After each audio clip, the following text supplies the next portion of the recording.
There's a point. Welcome to the very special Dog Sports Live My Gotta podcast crossover event. My name is Graham Coffey. You might know me on Twitter as Dog Out West.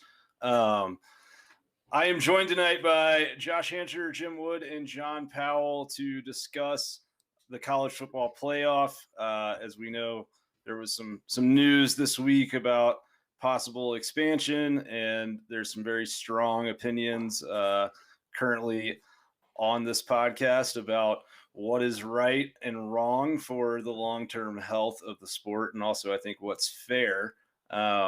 So before we jump into all of that, introduce yourself, guys. Say hello, Josh. Good evening, guys. I did not stick the landing on the opening as usual, so no gifts necessary. But no, I'm happy to talk about this. I'm actually, I go on everything I can and talk about this. So I'm happy to discuss and take the heat from all the guys that sort of like something closer to what we have, and I'd like to see something kind of reinvented. Fair enough. John, please introduce yourself. Hey, I'm one half of My Gotta podcast, John Powell, at Powell John T. Jim and I have basically been doing My Gotta podcast for the last year or so, and we've obviously collaborated on Twitter a good bit, and we've had some banter on everything from sauces to college playoffs. So let's not forget the bourbon and the bourbon. Yeah, cheers. Totally. Cheers. What's up, Jim? How are you tonight? Hey, Graham. Yeah, I'm doing well. So Jim Wood, the other half of My Gotta podcast, FTMF. Josh, thanks for the hat. And we're obviously like big fans of you guys. We followed the show, banter on Twitter.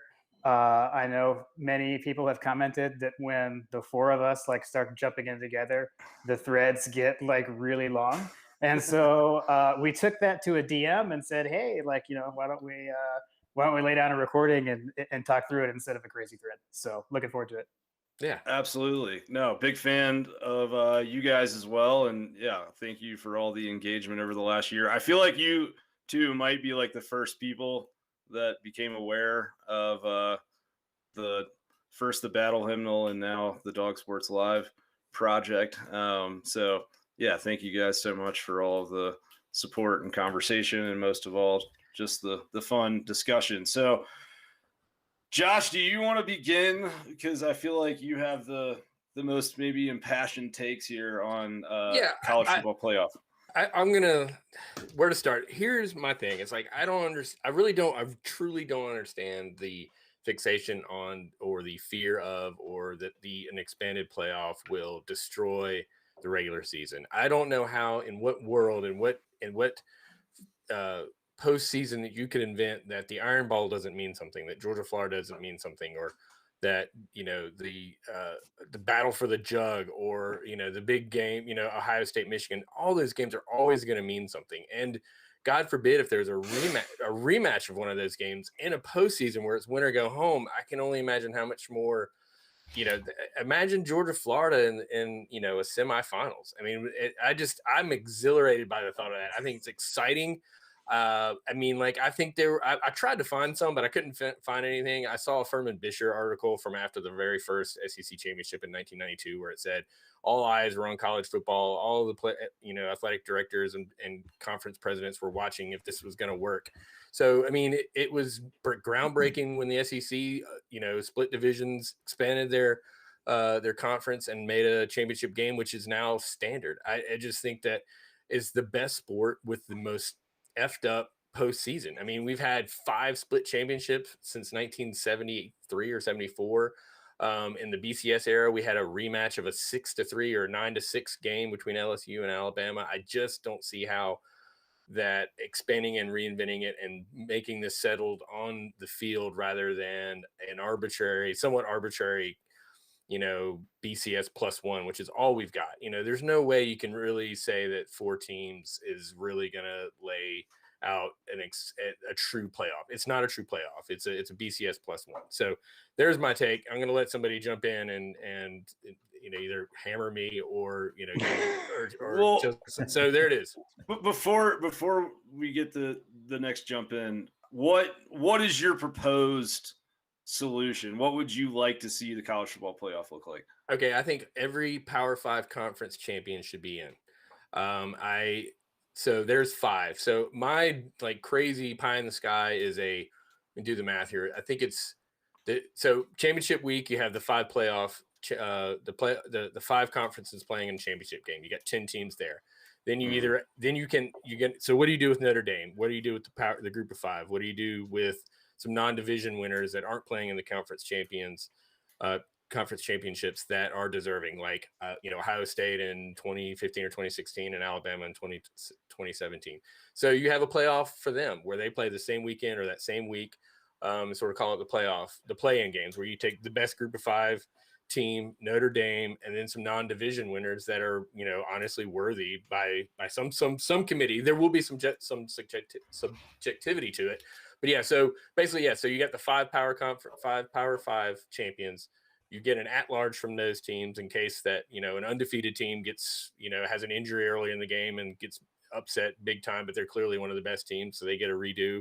And then you have the 4 playoff play-in games from the independents and group of 5s and non-division winners. Give the top 2 seeds a bye and play it off on the field, similar to what closer to what the NFL has. So I don't think anybody complains about the NFL playoffs. Why wouldn't we complain about a real college football playoff? So is that 12 teams? I think I've gotten it up to like 14 or 16. I could go back on my Twitter. But it's really kind of like the first round is sort of like an expanded conference playoff championship or expanded conference championship weekend, where you add some teams that aren't in it, and then those winners get in, and you add one from an at-large spot. So Georgia has to play Alabama in the first round of the playoffs every year? If they're in the SEC championship. Yeah, I mean that's the thing. It gives a benefit to winning the division, right? At the beginning of the year, if you win your division, you got a chance to win a national championship. If you win your conference, you're going to have a chance to win a national championship. It gives a clear road path. It's not some thing where you could be like the Pac-12 and you're going to be some group of people in a hotel room in Dallas, Texas, are going to decide what's the better team between the Pac-12 and the Big 12. And it's like there's no rules, there's no format for any of that. They just randomly, subjectively decide who's going to get in. And especially, I mean, hopefully we'll never have another COVID year, but then, there's not enough, there's too much subjectivity to how we crown a national champion. I've spoken enough. Somebody say something. Yeah, I mean, I agree with a lot of what you're saying. Like my issue gets more with the volume and also like in your model where I know you're saying the conference champions get in, but the conference championship game loser, I believe in your model, is not eliminated. Is that correct? There would be one at large from that conference championship that could be chosen. Okay. So right. You could have a loser in, and then you can also and then you can also have non-division winners even. Right. Yes, you'd have a non-division winner that would play, but they'd have to play in. Unlike Alabama, they didn't have to play in a conference championship in 2017, and Ohio State in I can't remember 2016 or 2015. They didn't. They actually got a bye week. They got a do-over. So that in my scenario, they actually have to play a head-to-head to get into, or they've got another game to play. I mean, they're kind of in at that point, but yeah, they're going to be playing in Notre Dame, a Michigan, a Cincinnati, or whoever if the committee determines that there's a group of 5 worthy team to play in there, maybe it's a Florida and imagine 2017 where it's Florida and Alabama in a play in somewhere in Orlando and Georgia and Auburn playing in the SEC championship. I mean, that's kind of like what I'm cooking up. No one's called me. I haven't trademarked it. So as of right now, you guys are all safe. I'm not in charge. Yeah. I mean, so for me, and this is probably like a super like old man statement, like, I feel like we've kind of forgotten what a playoff or like what is a point of a playoff, right? So to me, and this is opinion, I guess, but to me, like the point of a playoff is we have 2 teams or 2 competitors in whatever sport, right? That we don't have enough information to determine who's best, right? So like a golf tournament, perfect example, right? Through 4 days, they have the same score at the end of the tournament. We need a playoff, right? To figure out who's best. That's super simple. But when you look at, like, to me, like the perfect one was Major League Baseball before like when there were 2 divisions per league, right? So you had the AL and NL, you had 2 divisions, you had the 2 division winners, and that was it. They're playing different schedules, right? We don't know who's better. And then at the granddaddy of it, you had the World Series against 2 teams who had never played each other, right? So to me, like, holy cow, like we are settling on the field something that we could not possibly know. Like, to me, that's awesome. And I love your point about SEC championship game, right? Like, that was innovative, that was new, that was different. And we're doing a similar thing there, right? We've got unbalanced schedules. We can sit around and argue, oh, the West is better. But, that stuff is cyclical, right? Like, now, yeah, but several years ago, it wasn't. It was the opposite, right? So those things are going to go in cycles. And so you take the winner of each division and let's find out who's really the best. Could you end up with a rematch? Yeah, we know we did with Georgia and Auburn in 2017. We had it with Georgia and LSU in 2003 as well. I'm sure there was other ones, but I don't know. But to me, again, like, it's based on you're getting there. To your point, Josh, you're getting there objectively, right? You're the division winner. We take those 2, and we have a playoff for the SEC to see who wins. So to me, like, I can get behind that. What kills me is this, like these teams that I feel like you should have been eliminated. Like, if you can't even win your division, how in the world are you the champion of the nation? And, like, that's what kills me. And so that's what worries me and concerns me about expansion. Like, to me, I think we could get a better playoff with 4, to me personally. If I'm not saying it's an automatic bid, but I'm saying it's a requirement that you are your conference's champion to get in. And people will say, what about Notre Dame? And I'll say, join a conference. Yeah, the Notre Dame is definitely a problem in most scenarios, but yeah. But that, I mean, I love the idea, but it's just too many, like, there's too many little, what about this? What about this? I mean, so the expansion, I think, is going to have to include, some sort of non-division winner that's going to be in, I think. I'm afraid. And it's going to. And so, like, I'm like, well, everything I'm saying is, like, all for naught, and I know it. It's coming. And, like, so I'm trying to prepare myself for it, but I'm totally, like, yelling at everyone to get off my lawn that I don't want it to happen, but I know it's going to happen. Fair enough. Where are you at on this, John? I think that you and I are kind of the 2 guys that are like, I could really go one way or the other. I don't want to speak for you, but I see points for Josh. I see points for Jim. What really, like, grinds my gears is when a 1-loss UGA is out of any sort of expanded playoff because they didn't win the SEC championship.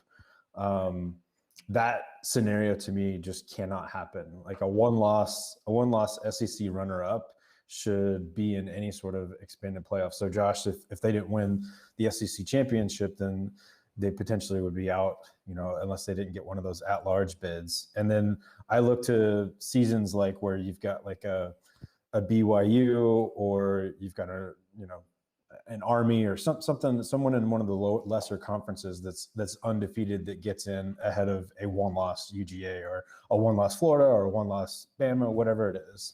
Like, to me, like, that subjectivity of schedule, strength of schedule, would be of importance for anyone getting in. So I could be swayed one way or the other. I think, like Jim, like everybody knows, I think we all know that the money is too much for it to not expand.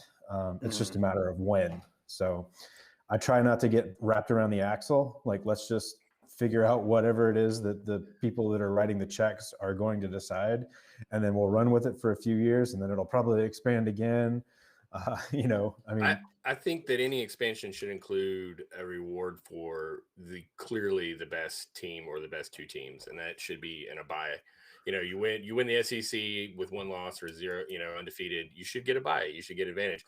And if you're UCF or if you're Cincinnati or whatever, and you haven't played the schedule of a Michigan or a Georgia or an FSU or whatever, and you get 1 shot, you get to line up against a non-division winner and see who wins it on the field. And I think actually expanding the playoff actually protects the really good teams and the teams that have been tested and have played the best schedule. So yeah, sure, it could, App State beat Michigan in the Big House in the regular season game, but I think that lining up in December with everything on the line versus,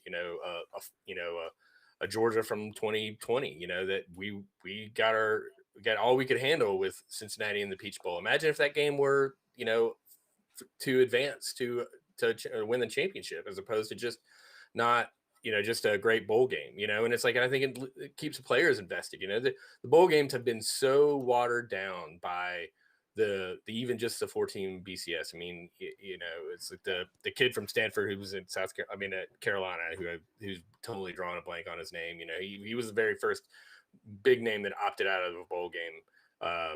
McCaffrey opted out of a bowl game, and that's going to be the pattern. I mean, that's going to be routine, and I that's a whole nother subject. But it doesn't bother me if you're not playing for something. Then why play? You're risking too much, especially if you're talking about getting drafted in the NFL. So I think to value the season.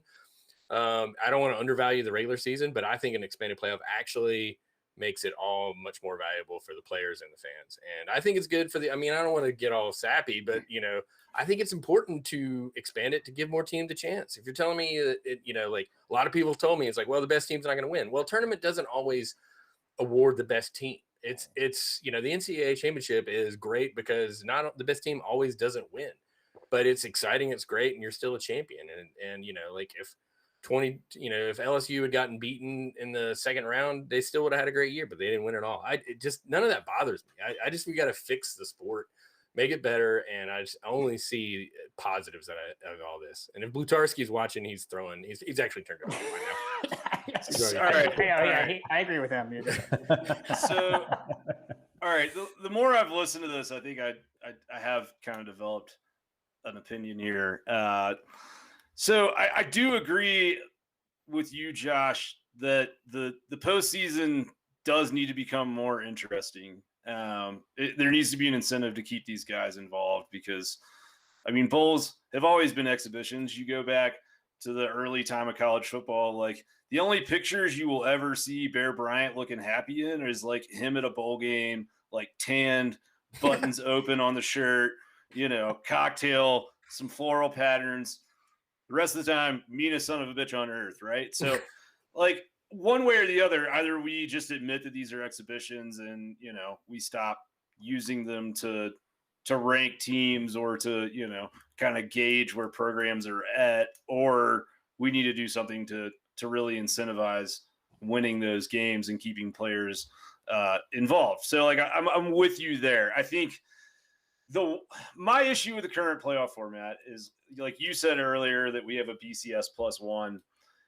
And to an extent, I agree with you, but I think that the BCS we actually had a formula for.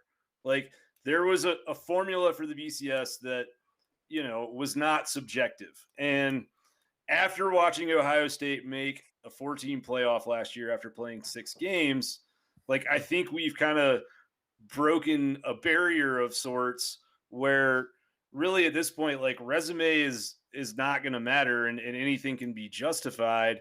And so my concern going forward is that, like, we're going to have a college football playoff field that's really based on recruiting rankings, because we know every year Alabama, Clemson, Ohio State, maybe Georgia, like, those teams are going to be the most talented teams. And I feel like we're at the point where, the perception has become reality, and that, when those guys get in that room in Dallas, the benefit of the doubt gets given to these teams that we know have boatloads of talent on it.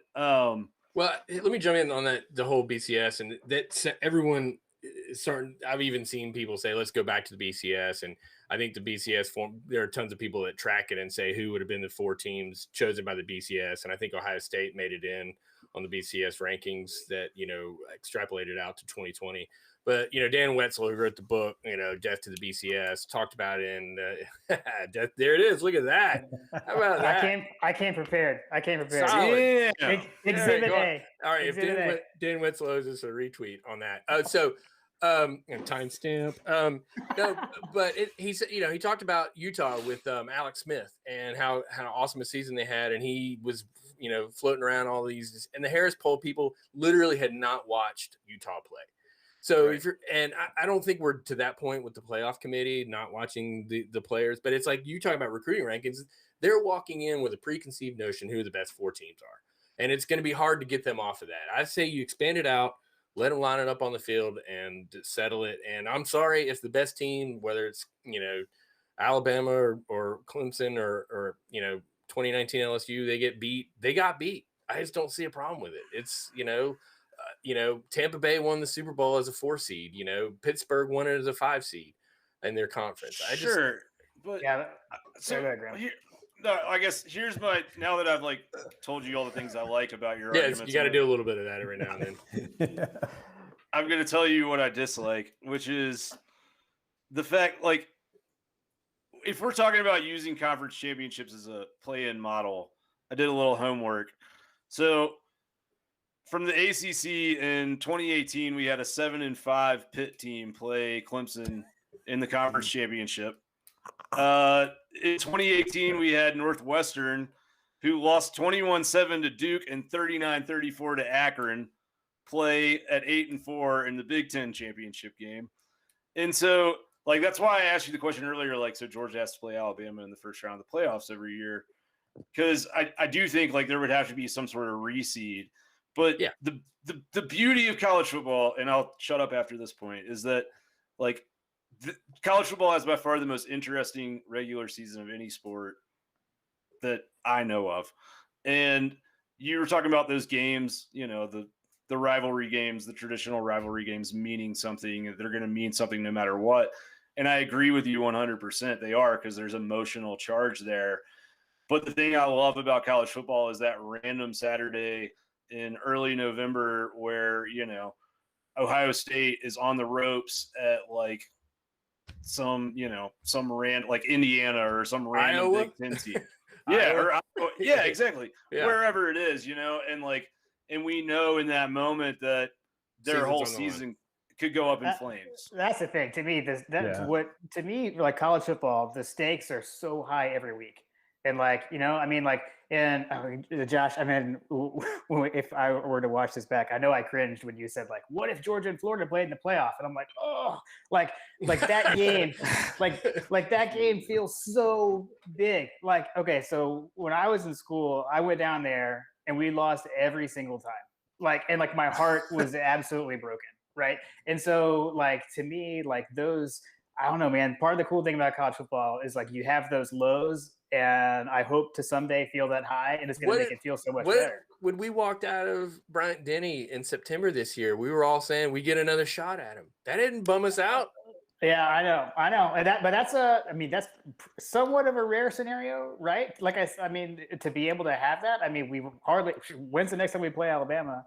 It's going to be a long time. We thought we were hoping for it was December. But you can get there objectively, right? Again, that, to me, I don't care about a rematch in a conference championship when you're determining, objectively determining the division winners. And the only, we already have this. I have an issue with these teams that just keep getting in. So Alabama, they always get the benefit of the doubt. Whatever, you can say they've earned it, I guess, but whatever. Ohio State, they get the benefit of the doubt, right? And Notre Dame, right? So those 3 teams are the 3 teams that have made it into the playoff without winning their conference, right? No one else has ever done it. They get to play by their own rules, and that annoys me. So to me, again, if we expand it, it becomes the Alabama Invitational, and maybe it already is, but they're never going to get left out. To Josh or Graham, Graham, to your point of the recruiting rankings, how are you going to leave them out? Well, if you're going to put Alabama in, what's better, Alabama penciled in August in a field of 4, or Alabama penciled in a field of 10? It just annoys me that you can't eliminate them. What the heck? Why? We lose one game and we're out. Everybody else. Yeah, but again, back to your point earlier, who cares? What NFL is different than college. I don't know. I just get annoyed with Notre Dame this year too. Again, you lose your conference championship and you're in. You weren't even in the conference. I know. For a year, right? I would put Cincinnati in this year, by the way. But anyways, John, you're trying to say something.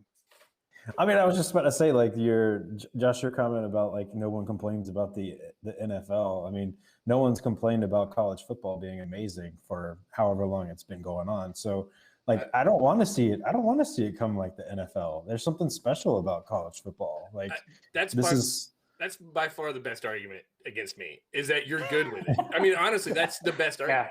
I mean, because I'm literally modeling it after the NCAA and the NFL playoffs. Yeah, which people be like, I hate that. Well, okay, I got nothing for that. I mean, that's legit. John wins. I'm out. Well, I mean, the NCAA. I like the NCAA tournament, but again, again, it is what it is. Like, if you think about it, I mean, it tends to weed itself out.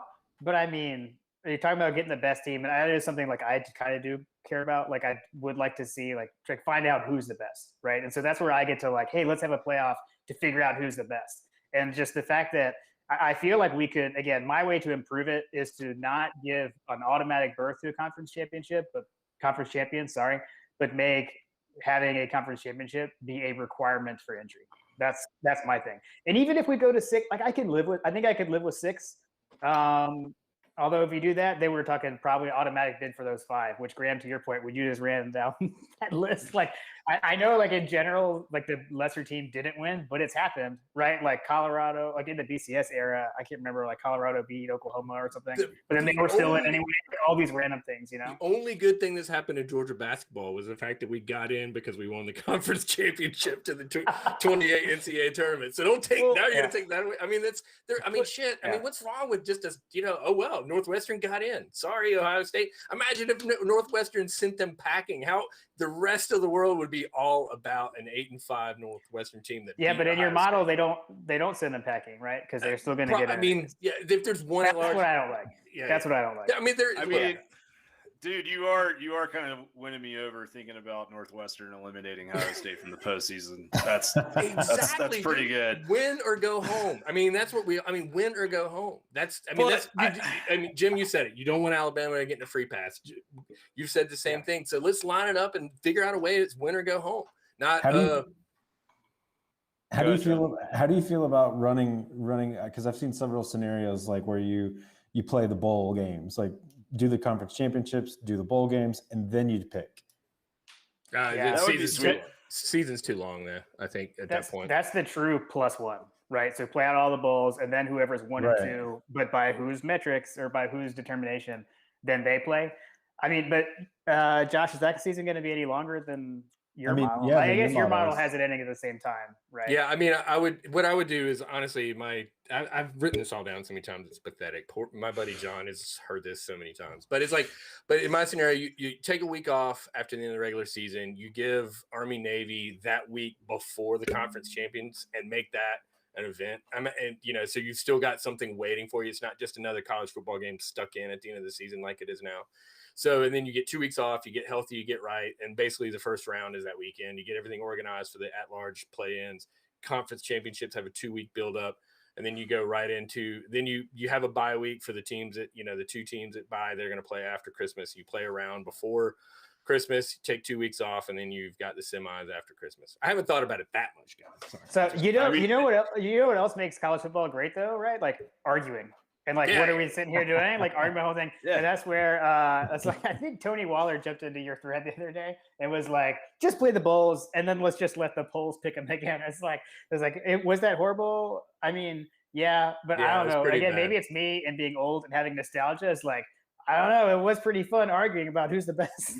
Dude, go look at the final ballot of the AP poll last year. I mean, and just tell me it's garbage. It is horrible. It is horrible. Well, especially when you get down below 1 and 2, right? But yeah, I will say it's interesting that Georgia's 2008 SEC championship in basketball was brought up here because I think that's the concern, right? Like the 4 of us are 4 of maybe a dozen people on Twitter that are actually watching the majority of Georgia basketball games throughout the season and discussing those, right? And then I stopped watching. Truth be told, I stopped watching. Definitely in the majority.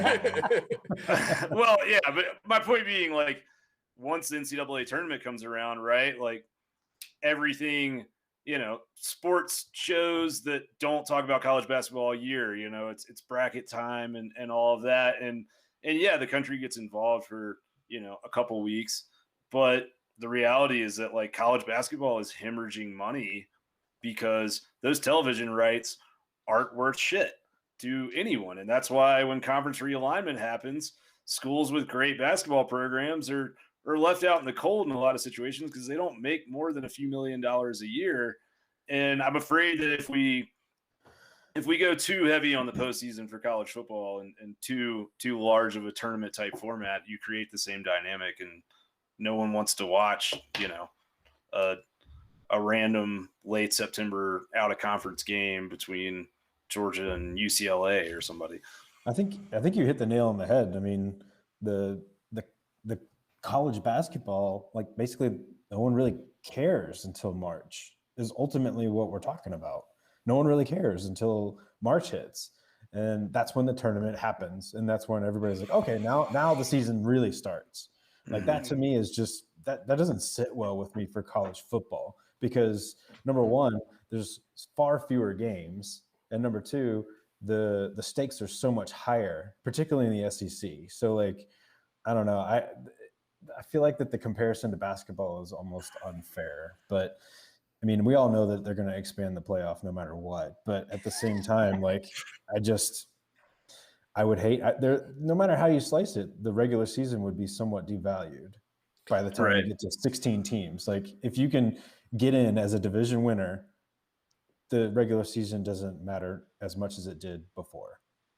Totally. I mean, can we agree that, like, even if the playoff expands or doesn't expand, like, would you guys like to see a little more concrete format on what's going on behind those closed doors and like how those decisions are made, or even like some ballots, like a kind of a release of who voted for who? Because I think that's my biggest issue right now is like 2018 Georgia, after losing to Alabama, when Hurts came in, like, there's no way that Georgia team was not one of the 4 best teams. But in 2018, we were told everything was based on resume. In 2020, when Ohio State plays 6 games and has half the resume of most of the country, we're just told they're one of the best teams, and you have to accept that. So 100% agree. That's where like the certain teams get to play by one set of rules, and everybody else gets to play by another. And that's like, I feel like it always shifts to Georgia's disadvantage. Like one year it's this way, and it's like, oh, well, what about like Georgia in 2002 or Georgia in 2007, right? Like, 12, 18, all these years, right? It's like, well, the year before we let Ohio State in because of this, but now that we decided that was wrong, and like that's not important anymore. It's a Georgia, screw you guys. 2012 is a great example. 2012 was a great example. Yeah, we did. The 2 best teams in the country were playing. Yeah, everything happened. Well, actually, I'm thinking of the year 2 where everything had to happen for Georgia to sneak into the BCS without playing in the SEC championship, and we actually went down in the BCS rankings, even though everybody in front of us lost. So it was like that was 7. Yeah, that was 7. Yeah, I mean, 2012, the SEC championship was de facto national championship, or at the very least, it was a semis. Which was great. I mean, at that point, it was win or go home, and we didn't win, and it sucks, but. But again, Notre Dame got to pass. Speaking of passes, I mean, like the ACC canceled Clemson and Notre Dame's last 2 regular season games. Exactly. Exactly. And so about these precious, games, these precious. Well, I'm not saying they should have. I mean, I think that was fucked up. Yeah, I don't get too like worked up about this past year. Like anything happened. I mean, like, come on, like pandemic. But the precedent. We've never seen anything like that before. Yeah. Notre Dame lost their last game. They got in. That is so wrong. And then they got blown out again. I mean. God, and that used to happen. That happened in the BCS too, multiple times. Yes. Right? There's one year when Oklahoma lost in the Big 12 championship game, and they were still number 1 in the BCS, and that was where like when I got all on board with this thing, right? Like, death to the BCS, and like that's what got me into it. And I mean, I'm glad we went from the BCS to the playoff, but it's definitely. I mean, it's not perfect. It's imperfect for sure. Dead horse. We had the draft. Why can't we make the selection committee's meeting? If that was a show, if that was like on TV, oh my gosh, I'd be all in that. I think we should do it at the Maricopa Courthouse. Actually. Well, Josh, how do you feel about the FCS playoff? I mean, I think it's pretty awesome. And no one's ever really complained. I mean, I'm not telling you I'm going to. Are you watching it? No, I'm not watching it. Well, the only reason I ask is because that's usually like the first, like they look at the lower levels of NCAA football to see what's going on.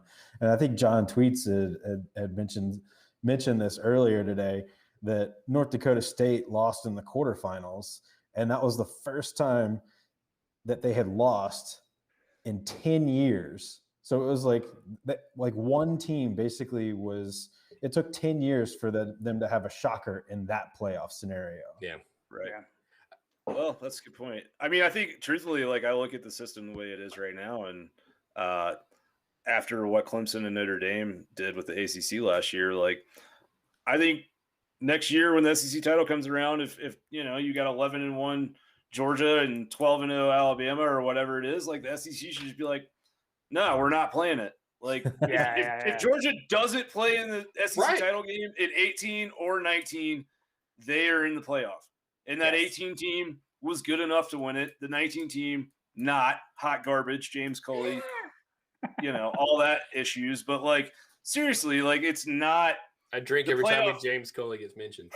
Like we're sitting here talking about like desire for competition through a playoff, but the reality is that like the schools in the SEC see that competition week in and week out anyways, and you've got schools like Clemson and Notre Dame that are cakewalking into the playoffs every single year. Ohio State continues to become more and more in control of the Big Ten, and so it's like, why don't we shuffle the deck when it comes to the regular season? It's like, why don't those teams have to play each other? Why isn't there some sort of system?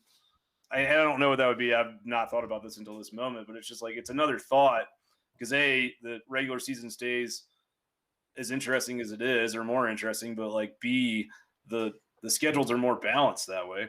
Are you suggesting that they go to like a European Super League, like in what was suggested in soccer earlier this week?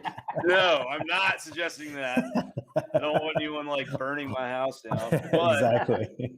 No, but I'm saying like, let's take some sort of system and, the Ohio States, it doesn't have to be a super league, but, identify the 12 or 15 or 20 best teams from the year before and cross those teams over the second or third week of the season before conference play starts. I mean, we have the ACC Big Ten Challenge in basketball every year for a week, and it's actually pretty entertaining. But who's why not do that? It's the home gates, and you can't give up home games. There's too much, that so many programs need as many home games as they can, and it's tough. That's why all these major out-of-conference matchups are at neutral sites now. Well, yeah. Sounds like no. I mean, you're right. I mean, but they get paid. I mean, honestly, some of those teams are actually getting more from that gate than they would their home gate. I mean, like Florida State and Clemson. I mean, not Clemson, but like certainly UVA. They're getting paid more to go to Mercedes or to Camping World or whatever, Louisville when they played Alabama. So yeah, it's all about the dough. All right, you want to pivot into the NFL draft? Well, let's let Jim and John, if they have any last thoughts, we'll pivot after that. I think I pretty much said my piece. The only other thing I'll point out is I wore this shirt because it still drives me crazy that I can wear this. No one from Bama can, and they won the national championship. I got that shirt in my closet. It's a good shirt. Yeah. How about you, John? You got anything to close with on the playoff debate? No, I was going to chime in there at the end because it sounded like Josh was basically saying that college football was too big. Because if there's teams that are relying on some of these paychecks, then maybe we need to cut down Division One. I possibly that actually could solve a lot of problems actually, right. if you got rid of some of the teams that like kind of going with the super conference, it's like but that folds into all the other non-revenue sports, and at some point we're going to actually realize that it's a revenue sport and these athletes should be compensated, but talk about opening a can of worms. Yeah. So as Josh mentioned, NFL draft is this weekend. Georgia with a school record 9 NFL draft selections, which is a miracle because Kirby Smart can't develop talent. So I think I read that somewhere. Not sure how that happened, but yeah, what were you guys' impressions from the draft? Any takeaways or? I think it speaks volumes that Georgia had 9 players drafted, Alabama had 6 in the first round or something like that. I mean, it just tells you there is we rag on Florida and the gap between Florida and Georgia right now in recruiting, but there's still a good bit of a gap between Georgia and Alabama. It's closing, and we have the means to do it, but it's still like, Danny Cannell was thumping his chest about everyone, the SEC taking a victory lap for the most players drafted in the first round or whatever. And he said it was just really Alabama. But by the time the second and third round had completed, it was clear that the SEC has the most talent. The only conference with all 14 teams having a player selected. So yeah, I mean, and it was somewhat exhausting to try to keep up with the Florida people. I don't understand why. Talk about a hill worth dying on. Like I always talk about this, expanded playoff hill that I'm dying on. But Jesus Christ, Florida, give it a rest. I mean, it's just like, and there's no factual basis for it. It's just dumb. None at all. None whatsoever. What about you guys? Yeah, I mean, on the Florida thing, to me, like at least they're like trying to talk themselves up to us when they're like clearly beneath us, right? The weirder thing to me is like Alabama fans' obsession with Georgia. Like if I was an Alabama fan, I wouldn't care about Georgia at all. Like that's the biggest mystery to me on the internet. But anyways, aside from that, to me, like the biggest surprise for me personally was Azeez Ojulari. Like I thought he was going to go a lot higher. And I think the difference between like you said, Josh, you got all those Bama guys going in the first round. For whatever reason, these Bama guys, they come back for one more year and they improve their stock. And we haven't quite figured that out at Georgia. I have a hard time telling a kid he should stay in school because, like we just said, they're not getting paid. So I can't tell them to stay, for that reason. Like, I understand you want to move on, you want to go make money. I get it. So, but I don't know. Like, sometimes if you wait longer, you can get more. There's the risk of injury, et cetera. But there's different conversations or different attitude. Obviously, different decisions are being made with those kind of borderline guys at Bama where they go. And then we've got, Trey Hill leaving, going really late, right? Where you come back. I mean, who knows? I wouldn't think any of those guys have gone any lower next year than they did this year. Sure. Yeah. I think that obviously having 9 players drafted, I think this was the first class, right, that was basically all recruited by Kirby Smart. So yeah, correct. From here on out, you've got nothing but Kirby's players coming through. And the fact that we've already set the record at 9 is pretty telling for what's to come, basically. I think, what was it? I think I saw someone post about how if you factor in the last 2 drafts or something like that 2017 or 2018 team that Alabama had like something like 12 first-round draft picks or something like that. It was ridiculous. Like they obviously have a recruiting powerhouse over there, and it's going to sustain, which we've been building and we have in place. So for us, I feel like that those types of days and those types of draft days are coming. Totally. And for Florida to come out and, Graham, you and I were on a thread where there was a post about how many draft picks that each team had since like 2016 or something like that. And Florida was just ahead of us, and all the Florida guys were jumping all over it. And I'm like, yeah, you got 4 L's. Damn. Congratulations, guys. You totally played yourselves. Shit. Dude, that was impressive. Yeah, so I was so frustrated by a lot of that talk on Twitter, and I don't have a life or any good things to do with my time. So last night I actually dove pretty deep into not just how Kirby Smart recruits have performed in terms of their draft status, but also just like national averages. So one thing that's interesting is, first of all, every 5-star recruit that has come to Georgia that has finished their career or eligibility at UGA to this point has been drafted, which is 7 guys. 4 transferred out. There's still, I believe, 14 more on the roster. That number will go down. Some of those guys that were in the 18 class. Like, it's not looking like they're going to be drafted, but still, that's a very impressive return rate when you consider about a little over 38% of all 5-stars are never drafted at all. So, I mean, that's pretty interesting.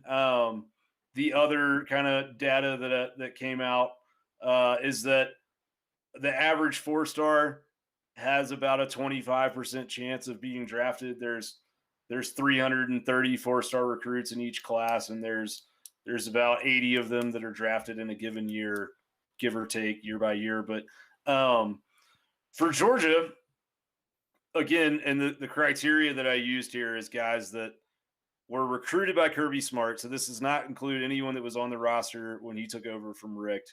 So starting with the 2016 class, and also guys that actually finished their careers at Georgia, whether that was 3 years, 4 years, 5 years. But of 16 4-stars that have finished their careers at Georgia that Kirby has signed, 10 of them have been NFL draft picks. So that's about 2.5 times the national average of 24.2%. What's even crazier, though, is that 8 3-stars have been signed by Smart staff, and 2 of those guys have been draft picks, whereas across college football, across the FBS, there's about 1,600 3-stars a year. 5% of those guys will be drafted in a given year. So, you know, however you want to slice it, you can't really say he's wasting 5-star talent. Yeah. You can't say there's no negative recruiting that can be done against those numbers. Right. You get, there's a lot of things you can say is like, you're not going to waste away at Georgia. And it's a tired and it's unsustainable, narrative to try to spin that crap. And, like you said, Jim, that Florida's got just a few more NFL players over the last 5 years, and they've won less games than Georgia. And I had a Michigan guy, and it was just saying that he was like, nobody does less than more than Kirby. I'm like, oh my God, I saw that. I was like, are you kidding me? Jim Harbaugh is the 3rd highest paid coach, has more NFL draft players than Florida and Georgia, and has less wins. It's like, anyway. So good work out of you, Graham. Thanks. Yeah, no, I mean, like, I don't know about you guys, but like, I'm kind of at that like frustrated tipping point where it's just like no one's gonna stop shitting on Kirby Smart, at least these other opposing fans, until Georgia wins the title. And it's extremely frustrating. Like, in hindsight, it's like I was sitting in the Mercedes-Benz Dome, and we were, that close in 2017. But I don't know. My argument, truthfully, is just like Kirby's had some growing pains for sure. There was some bad decisions, bad game management. Never should have let Coley hold on to the playbook. But you just don't recruit a top one or two roster over the course of a decade and not stumble into a national title. I mean, we're Georgia, so it could happen, but I don't know. Well, I mean, and he's still learning how to be a head coach. I mean, he has had to learn on the fly at Georgia the whole time. He didn't have the benefit of starting out at a smaller school, being anywhere else. I mean, like, yes, he was on the staff of, the greatest college football coach of all time. Like, I don't think anyone disagrees with that, right? And so he learned from the best, right? But he never got to go out on his own and learn the ropes and figure out, oh shoot, maybe I shouldn't promote from within. Right? Maybe I do need to go outside and do that kind of stuff. And so what I will say, the fact that he course corrected right away after 1 year, that impressed me, right? Everyone wants to make the Mark Richt comparison, which I think is also dumb, but also won't go away until we win a national title. I will say, like, with Richt, he took too long to fix the William Martinez mistake, right? So he did it course correct. The fact that Kirby did that after 1 season, I don't know, that says a lot to me. Yeah, no, and like you said, that he wasn't fired because of his first 5 years at Georgia, and I still say that there is no, outside of Clemson and Alabama, there's no other fan base that wouldn't switch with Georgia's, that wouldn't take Kirby in this program and plant him in their college town. It's just.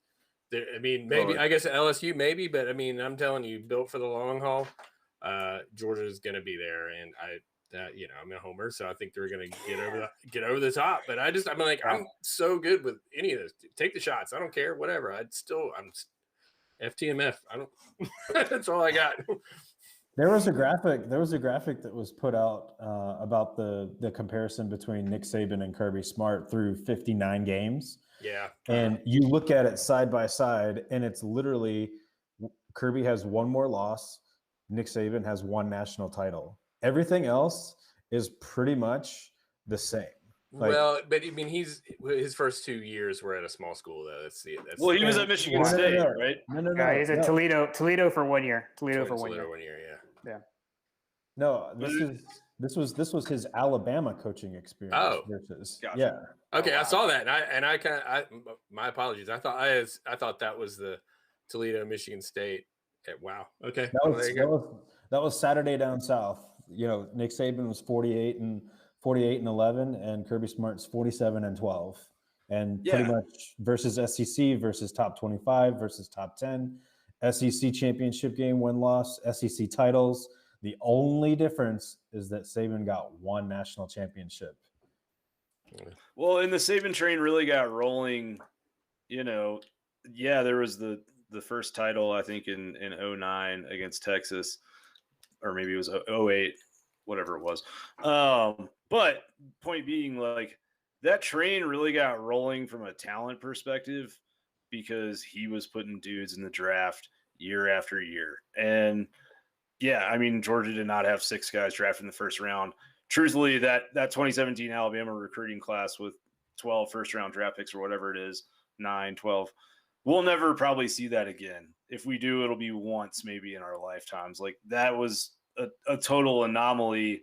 And they fell into that. Like, Saban's a great coach. He's the GOAT. Don't get me wrong. But, like, I think even he would tell you, you just don't hit on that many recruits in a normal cycle. Like, even if they are 5 stars, like 5 stars pan out at a 2 out of 3 ratio anyways. So like, Alabama's good, like, they're great. And it's not really fair to compare Kirby Smart 5 years into the job to a guy that got, I think 5 years or 4 years at Michigan State, and then another 4 to 5 year career at LSU, and now has been entrenched for a little over a dozen years at Alabama.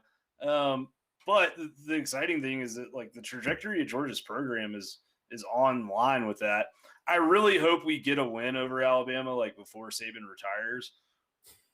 But I also think, like, Saban probably rides off in the sunset within the next 5 years, at least, probably. I've been saying that for the last 5 years. Fair enough. Yeah, I don't know. I mean, it's just like, tell me he just had his best class in the history of the rankings. Sure, but like Georgia's 2018 class was one of the best in the history of the recruiting rankings at the time, and like, guys transferred, some guys didn't pan out. Like, in hindsight, that class has actually turned into kind of a weak one within the dynamics of the program. Bama's 2017 class, I think, was still a number 1 class, but like, it was not, rated or seen as a super class at the time. So it's just like, I think recruiting is really good, and there's an exact science there. But I mean, dude, they had 5 first-round wide receivers in 2 drafts. Like, at Alabama. Can I ask the question that maybe nobody's asked? Is how many of those guys did Kirby Smart recruit? That's a good question. Yeah, he was definitely. I'm just saying. Yeah, he's definitely a part of that train for sure.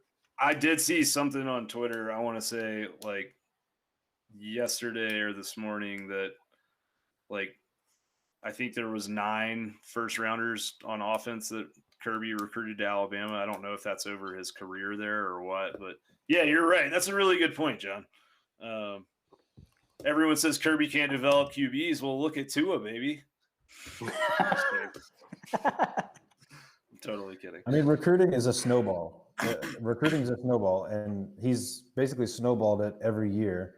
1, 2, top 3, basically is his floor.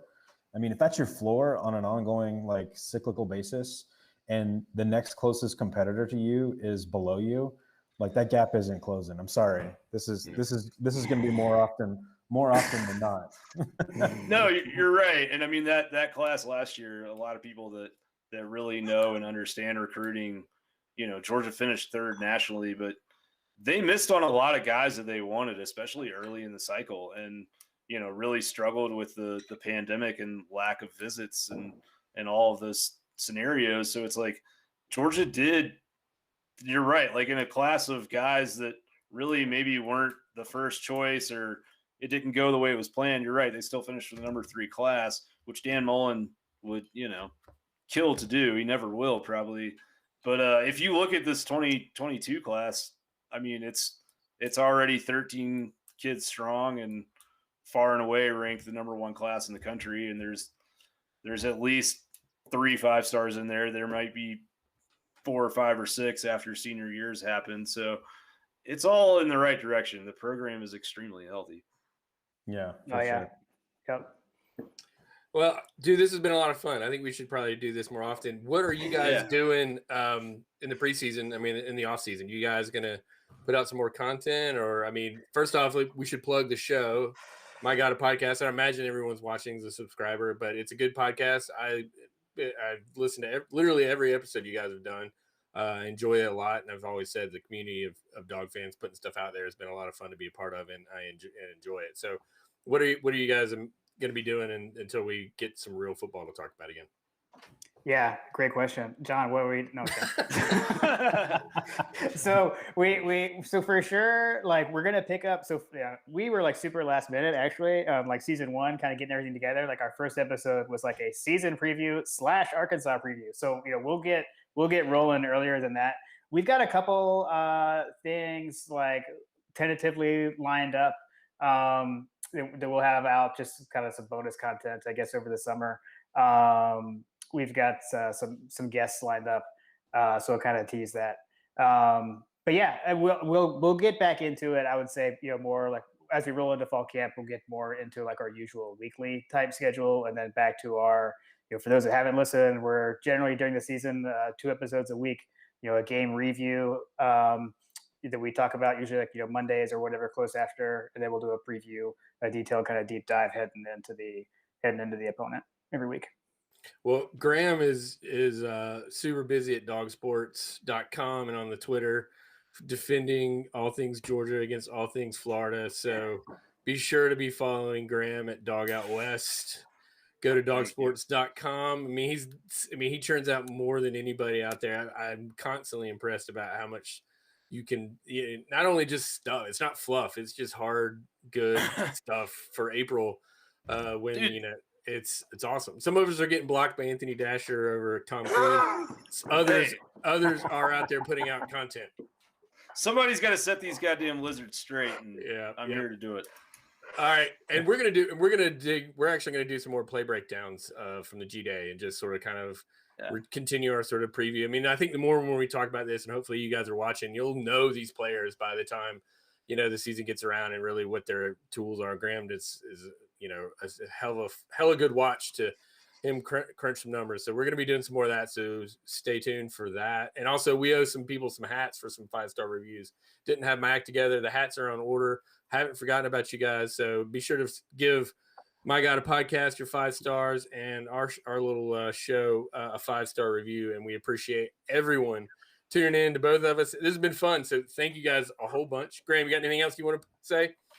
My God a Podcast rules. #FTMF. #FTMF. All right, guys. And we are out.